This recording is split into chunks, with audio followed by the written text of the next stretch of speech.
이사야 43장 21절입니다. 구약성경 이사야 43장 21절 올해 우리 교회 표입니다. 이 백성은 내가 나를 위하여 지었나니 나를 찬송하게 하려 함이니라. 아멘. 하나님께서 사람을 창조하신 목적을 분명히 밝히셨습니다. 그 목적은 나를 위하여라고 시작하고 있습니다. 하나님께서 우리 사람을 창조하실 때에 나를 위하여, 하나님을 위하여. 하지만 이 목적은 우리로 하여금 하나님에 대한 개념을 혼동스럽게 합니다. 하나님께서 무엇이 필요하신 분입니까? 다른 질문을 해본다면 하나님이 도대체 무엇이 필요하단 말입니까? 도대체 하나님께서 무엇이 필요해서 나를 위하여, 하나님을 위하여 사람을 창조하셨을까요? 창세기 2장 15절입니다. 여호와 하나님이 그 사람을 이끌어 에덴 동산에 두사 그것을 다스리며 지키게 하시고. 아멘. 에덴 동산을 다스리며 지키는데 왜 사람이 필요했을까요? 그런 일을 시키려면 굳이 사람이 필요 없습니다. 천사들을 시키시면 됩니다. 히브리서 1장 14절입니다. 모든 천사들은 부리는 영으로서 구원 얻을 후사들을 위하여 섬기라고 보내심이 아니뇨. 친히 하나님께서는 천사들에게 일을 많이 시키셨습니다. 아주 요소 중요한 부분에 천사들을 많이 대동하십니다. 그런데 이상하게 성경은 하나님께서 천사들을 보내시는 목적도 알고 보면 하나님 자신을 위해서가 아니라 구원 얻은 후사들, 우리 성도들을 섬기게 하기 위함이라고 정확하게 기록하고 있습니다. 천사들조차도 하나님 자신을 위함이 아니라 우리를 위해서 보냈다, 부린다 이렇게 말씀하고 있습니다. 이렇게 볼 때 사람은 천사보다 귀한 존재입니다. 이 장면에서 기억해야 할 것은 하나님께서 천사를 부리시는 것도 결국 우리를 위해서 부리신다는 것을 꼭 기억하시기 바랍니다. 무언가 하나님께서 필요가 있어서 천사들을 창조하고 천사들을 부리시는 것이 아니라 궁극적으로 우리를 위해서 천사를 창조하셨고 천사를 부리신다. 이것을 기억하시기를 바랍니다. 오늘 이사야는 분명한 창조의 목적을 말하고 있습니다. 나의 찬송을 부르게 하려 함이니라. 하나님께서는 찬송을 부르게 하려고 사람을 창조하셨다고 말씀하십니다. 그런데 천사를 향해서도 찬송하라고 하셨습니다. 시편 103편 20절입니다. 능력이 있어 여호와의 말씀을 이루며 그 말씀의 소리를 듣는 너희 천사여 여호와를 송축하라. 천사 보고도 찬송하라 했습니다. 이렇게 본다면은 하나님 입장에서 사람이 찬송하는 것하고 천사가 찬송하는 것하고는 같지가 않을 것 같습니다. 만약에 똑같은 찬송 같으면 굳이 사람을 창조해서 찬송하라 안 하셨겠죠? 천사 보고 찬송하라면 되는 거잖아요. 그런데 천사 보고도 찬송하라 하고 사람을 창조하신 목적도 여호와의 찬송을 부르게 한다, 찬송하게 하셨으니까 하나님께서 찬송을 받으시는 하나님의 입장에서는 천사의 찬송과 사람의 찬송이 조금 다른 것 같습니다. 찬송이라고 해서 다 같은 찬송이 아니라는 것을 발견하게 하는 대목입니다. 우리 입장에서는 같은 찬송처럼 보이는데 찬송을 받으시는 하나님의 입장에서는 다르게 들린다는 겁니다. 하나님께서는 화음이 좋은 찬송을 좋아하실까요? 감사의 찬송을 좋아하실까요? 오늘 찬송 참 좋죠. 제 마음 같았으면 일을 내라 한 달 동안 이 찬송하면 좋겠습니다. 그리고 이 찬송 불렀던 과거에 불렀던 분들이 많죠. 아마 박선혜 전사님도 불렀을 거예요. 찬양대 할 때.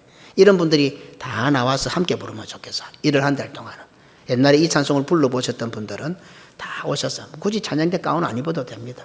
자연스럽게 나와서 일주일 동안 연습을 해가지고 그래서 나중에 뭐 이거 아무도 안 앉고 다 나와도 괜찮습니다. 예. 그래서 제가 작년부터 제가 이 찬송을 했으면 좋겠다 싶어서 그래서 일을 한 달 동안 이 찬송을 하는데 이남철 장로님 안 불러봤습니까? 불러봤죠. 예, 그럼 나오시면 됩니다. 이런 식으로 다 나와가지고 배 장로님 이 노래 찬양해 보셨습니까? 안 해봤습니까?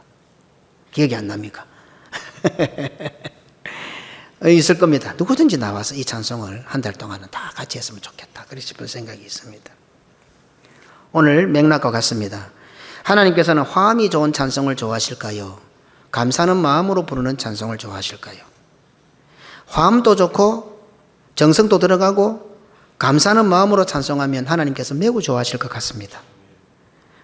화음이 안 좋아도 감사의 찬송이면 좋을 것 같습니다. 오늘 이재익 집사님 찬양대 서 있는데 너무 좋았습니다. 아마 그런 마음일 것 같아요. 하나님께서도. 예. 목소리가 좋고 음악을 잘해서 부르는 사람도 대단하지만은, 그러나 음악을 못하는 사람도, 말이 잘 안 나오는 사람도, 예. 화음은 좋은데 감사의 찬송이 아니면 아마 하나님은 좋아하시지 않을 것 같습니다. 동일한 공간에서 동일한 시간에 동일한 예배에 참여하고 있지만 예배를 받으시는 하나님께서는 성도들의 찬송을 똑같게 여기시 않으실 것 같다는 말입니다. 똑같은 순서에 따라서 똑같은 찬송을 하지만 하나님께서 들으실 때는 어떤 성도의 찬송은 듣기가 좋고 어떤 성도의 찬송은 듣기가 싫은 거예요.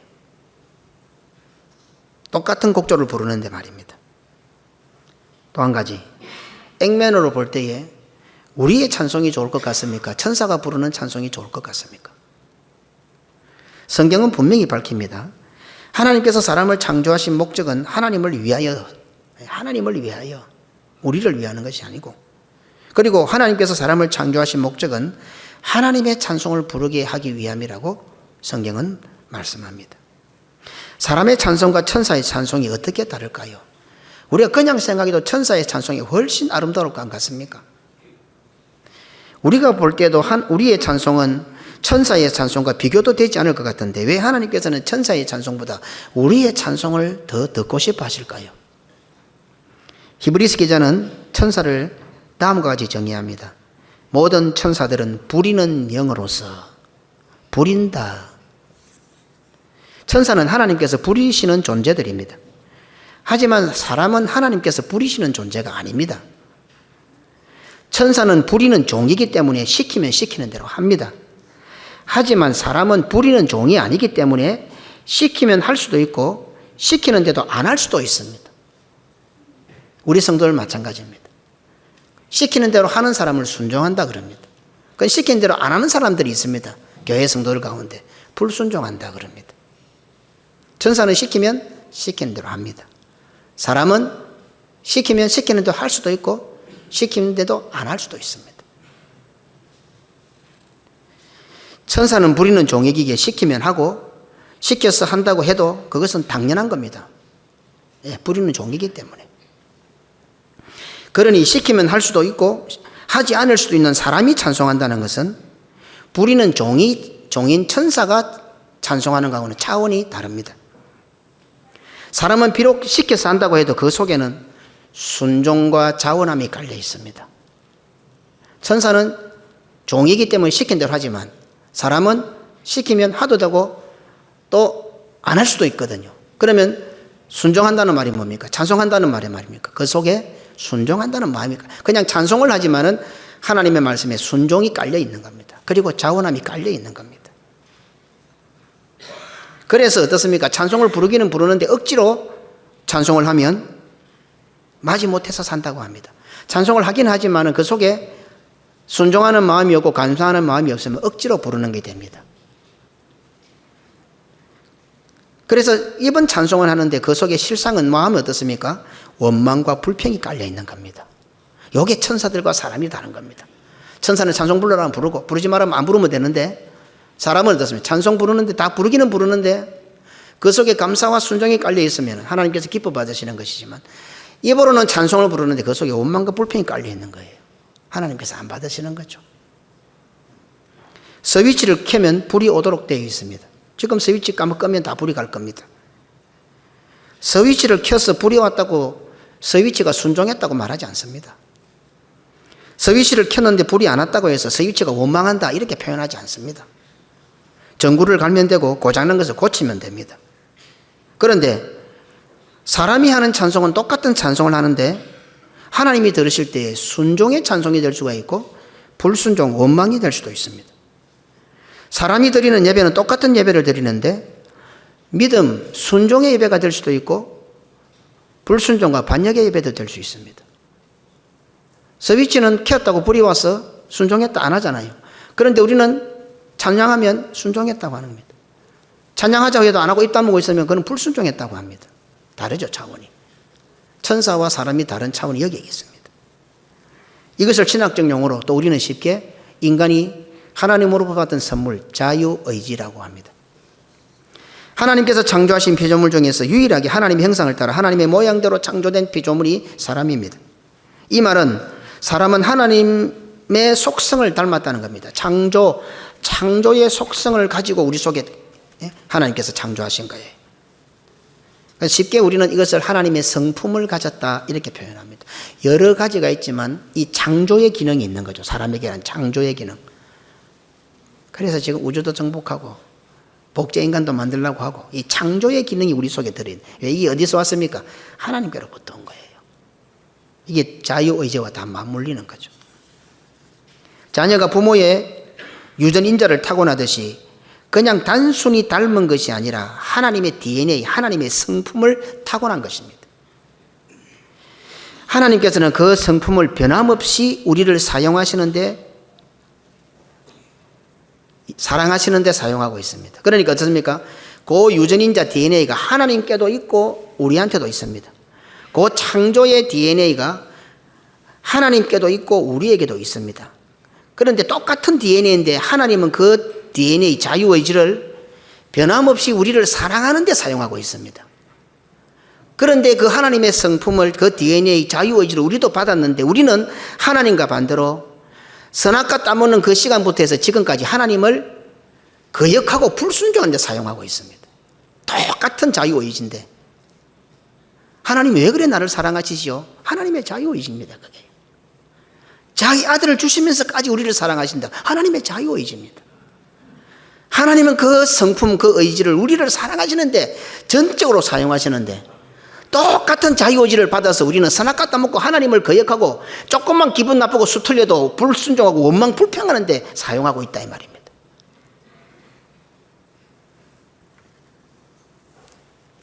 창세기 1장 27절로 28절입니다. 하나님이 자기 형상 곧 하나님의 형상대로 사람을 창조하시되 남자와 여자를 창조하시고 하나님이 그들에게 복을 주시며 그들에게 이르시되 생육하고 번성하여 땅에 충만하라 땅을 정복하라 바다의 고기와 공중의 새와 땅에 움직이는 모든 생물을 다스리라 하시니라. 하나님께서 사람에게 주신 복이 무엇입니까? 생육하고 번성하여 땅에 충만하라 땅을 정복하라 바다의 고기와 공중의 새와 땅에 움직이는 모든 생물을 다스리라. 충만하라 정복하라 다스리라. 복인 것 같습니까? 얼마나 힘들겠어요. 충만하려면. 정복하려면 목숨을 걸어야 되겠죠. 다스리는 것은 정복하고 나서 정복보다 더 어렵습니다. 다스리는 거 안 쉽습니다. 물론 개념은 조금 다르지만 부모들이 자녀들을 믿음으로 잘 양육하고 다스리는 거 쉽습니까? 정말 어렵습니다.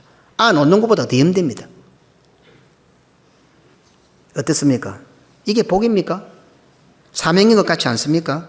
명령인 것 같지 않습니까? 땅에 충만하고 정복하고 다스리는 것이 어떻게 우리에게 복입니까? 십자가고 짐이지요. 무슨 말씀입니까? 사람이 이렇게 할 수 있는 것은 창조하신 하나님의 성품을 타고났다는 뜻입니다. 사람이 이렇게 할 수 있는 것은 하나님의 DNA가 우리 속에 있다는 그런 뜻이 되는 겁니다. 생육하고 번성하여 땅에 충만하고 땅을 정복하고 바다의 고기와 공중의 새와 땅에 움직이는 모든 생물을 다스리는 것은 하나님의 성품, 하나님의 DNA, 하나님의 창조적 성품이 없으면 불가능합니다. 뭐 머리가 좋았어? 뭐 계획을 잘 세워서? 스펙이 좋아서? 천만에요. 충만하고 정복하고 다스리는 것은 하나님의 창조적인 성품, 하나님의 성품, 하나님의 DNA가 그 자유의지가 우리 속에 있기 때문에 가능한 겁니다. 그러니 하나님께서 사람을 창조하시고 복을 주셨다는 것은 사람이 하나님의 창조적 성품을 타고났다는 뜻이 됩니다. 그래서 목숨을 걸어야 하는 땅에 충만하고 정복하고 다스리는 것이 사람에게는 복이 되는 겁니다. 그래서 어려운 일을 하고 나면 뭔가 뭐게 보람이 있어요. 어려운데 뭐가 좋아요? 다시 군대 가라면 군대도 안 갈 사람이 군대 이야기는 얼마나 많이 합니까? 고생했던 얘기는 얼마나 많이 합니까? 왜 그렇습니까? 사람에게는 고난과 어려움과 그 환난들을 극복하는 창조대의 DNA가 있는 거예요. 그냥 천사처럼 부리는 종이 돼서 이거 하라면 이거고 저거 하면 저거 하라 이게 아니고 그런 역경들을 이겨낼 때에 풍파들을 이겨낼 때 이겨내는 그 힘이 하나님 주신 DNA를 가지고 이겨내기 때문에 그 과정을 거치고 나면 우리의 자랑이 되고 우리의 추억이 되는 거예요. 이사야 선지자는 이 모든 것을 한마디로 정의합니다. 나의 찬송을 부르게 함이니라. 나의 찬송을. 이 속에 다 들어있는 거예요. 하나님의 성품을 타고난 자만이 하나님의 찬송을 부를 수 있다 이 말입니다. 간단하게 정리해 봅시다. 올바른 예배를 드리지 못하십니까? 그냥 싫어서가 아닙니다. 마음에 안 맞아서가 아닙니다. 내 스타일이 아니라서 올바른 예배를 드리지 않는 거 아닙니다. 하나님의 창조적 성품을 잃어버린 겁니다. 자유의지를 가지고 선악과를 따먹기 때문에 그렇습니다. 우리는 하나님의 창조의 DNA가 있기 때문에 그런 것을 이겨낼 수 있습니다. 그런 불신앙을 몰아낼 수 있습니다. 어둠을 몰아낼 수 있습니다. 몰아낸다는 표현이 틀렸지만은 그러나 우리가 주의 그리스도의 빛을 받아 비치기 때문에 우리가 신앙으로 살아가면 저절로 어둠이 물러가게 되어 있습니다. 그런데 올바른 예배를 못 드리는 거 이유가 많지요? 아닙니다. 하나님의 창조적 성품을 가지고 그 자유의지를 가지고 선악과를 따먹기 때문에 그렇습니다. 교회가 마음에 들지 않아서 목회자가 마음에 들지 않아서 올바른 예배를 드리지 않고 있습니까? 아닙니다. 하나님의 창조적 성품이 상실되었기 때문입니다. 하나님의 주신 그 자유의지를 지금도 선악과를 따먹는 데 사용하기 때문입니다. 그냥 예배를 드리지 않는 것에서 그치지 않습니다. 그냥 예배를 안 드리는 것 같습니까? 예배 시간 딴짓하고 딴 생각하고 엉뚱짓하고 아닙니다. 억지로 드리는 것이 됩니다. 그냥 안 드리는 게 아니고 원망의 예배를 드리는 겁니다. 불신앙의 예배를 드리는 겁니다. 바벨탑을 세우고 금송아지를 만드는 예배를 드리는 겁니다. 제가 질문을 던졌죠. 안식일을 안 지키는 사람이 위험합니까? 잘못된 안식일을 지키는 사람이 위험합니까? 하나님의 창조적 성품이 상실된 상태, 하나님께서 주신 그 자유의지를 선악과 따먹고 불순종하는 데 사용하는 그 상태가 바로 타락입니다. 부리는 종인 천사는 부르라고 하면 부르면 되고 부르지 말라고 하면 안 부르면 됩니다. 하지만 하나님의 영으로 하나님의 형상으로 창조된 사람은 찬송을 부르면 그 속에 어떻습니까? 자원함과 기쁨이 있습니다. 하나님을 사랑함이 묻어 있습니다. 하나님의 형상으로 창조된 사람이 찬송을 안 부르면 안 부르는 그것 자체가 이미 뭡니까? 원망과 불평이 썰어 있는 거예요. 왜? 자기 자유의지를 가지고 안 부르니까. 하나님 앞에 찬송하라고 창조를 해놨는데 찬송을 안 하는 거예요. 기분 나쁘다고 쏟 틀린다고 지 마음이 안 맞다고. 그럼 그 속에 나는 그냥 찬송만 안 불렀다. 아닙니다. 원망과 불평이 그 속에 들어있는 겁니다. 불신앙이 들어있는 겁니다.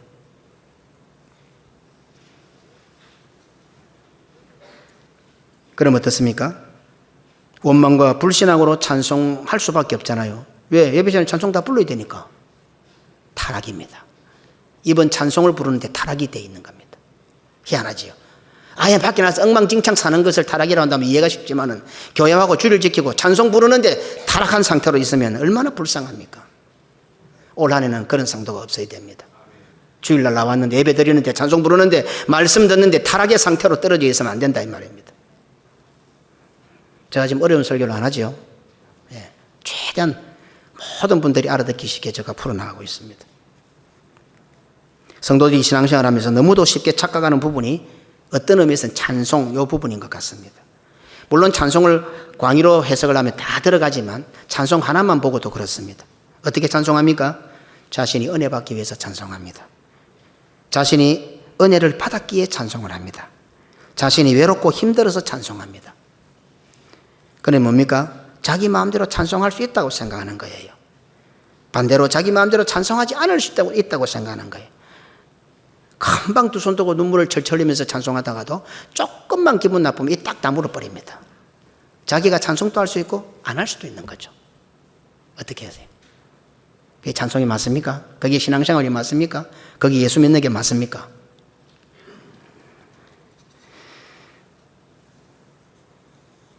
하나님의 형상을 상실한 타락의 상태입니다. 예. 세상 사람들을 타락이라 하지 않습니다. 타락의 존재들은 누굽니까? 믿음이 있던 자들이 떨어지는 걸 타락이라 그럽니다. 예, 오늘 교회 안에서 나는 타락된 상태로 떨어질 수 있습니다. 그 기준이 예배입니다. 그 기준이 찬송입니다. 찬송은 하나님을 위해서 부르는 것입니다. 찬송은 하나님에 대한 나의 마음을 나타내는 것입니다. 찬송은 하나님에 대한 나의 사랑을 나타내는 것입니다. 하나님께서 우리에게 자유의지를 주셨어요. 로봇으로 안 만드셨어요. 천사를 우리로 안 만들었어요. 내가 찬송할 수도 있게 하시고 안 할 수도 있게 만드셨는데 우리가 찬송하는 것은 하나님을 향한 사랑, 하나님을 향한 마음을 나타내는 것입니다. 그래서 성도의 찬송은 하나님을 위하는 것이 되고 하나님을 기쁘시게 하는 것이 되고 하나님을 사랑한다는 고백이 됩니다. 그래서 성도가 찬양한다는 것은 그 속에 자원함과 순종이 있다는 증거가 됩니다. 하나님을 사랑하신다면 이 설교를 마치고 찬송 부를 때마다 앞으로 내가 제일 크게 불러야 되겠다. 그렇게 한번 각오를 하고 크게 한번 불러보십시오. 저는 어릴 때 그렇게 노력을 많이 했습니다. 노래를 잘 몰라도 목소리가 안 좋아도 내가 하나님을 찬송하는 그 찬송 소리가 하나님이 들으시는 사랑으로 받아들이신다면 내가 제일 크게 하나님 사랑합니다. 다른 사람 소리보다 내 소리를 하나님이 들어주시기를 바라는 의미에서 크게 불렀습니다.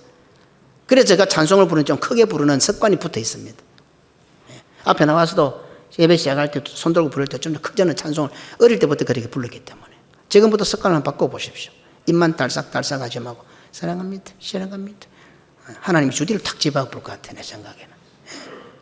당신들 보고 그렇게 하면 기분 좋겠습니까? 그러면 안 됩니다. 마음과 뜻과 정성을 다해서 입을 크게 벌려서 하나님 정말 사랑합니다. 사람들은 나를 몰라줘도 하나님은 아시지 않습니까? 사람 찬송을 크게 불러라고요. 그래서 성도가 찬양한다는 것은 그 속에 자원함과 순종이 있다는 증거가 됩니다. 그래서 성도는 나의 찬송을 불러서는 안 됩니다. 성도는 여호와의 찬송을 불러야 합니다. 한평생 나의 찬송을 부르신 것 같죠? 올해부터는 죽을 때까지 여호와의 찬송을 부르십시다. 찬송하지 않는 것은 원망이 되고 불신앙이 됩니다. 찬송하지 않는 것은 하나님을 사랑하지 않는 결과가 됩니다. 찬송하지 않는 것은 선악과를 따먹는 것과 똑같습니다. 하나님께서 주신 자유의지를 계속 선악과 따먹는 데만 사용하는 결과가 됩니다. 찬송하면서 원망 불평하면 답이 없습니다. 설교자인 저도 답을 잘 못 내리겠습니다. 찬송하는 것도 쉽지 않지만 찬송하면서 원망 불평으로 찬송하면 답이 없습니다. 답은 있기는 있습니다. 찬송하면서 비방하고 원망하면 몬둥이가 됩니다. 성경이 말씀하고 있습니다.